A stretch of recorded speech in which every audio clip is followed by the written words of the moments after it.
Welcome to the Salmon Runs YouTube. Enjoy the video.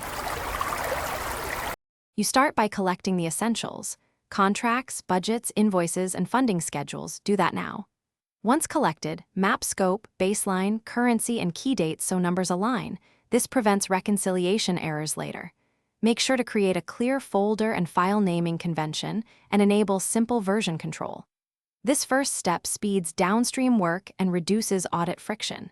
If you begin with clean inputs, you can build reliable cash flow and variance analysis without repeating groundwork. Now construct your model.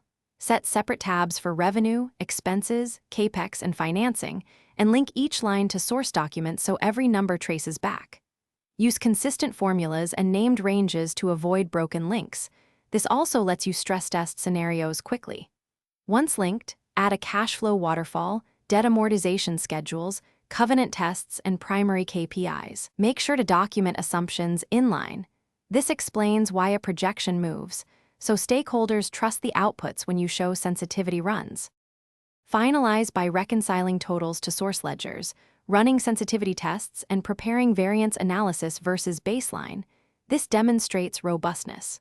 Once done, craft a concise executive summary with the headline metrics and attach supporting schedules and documents for audit.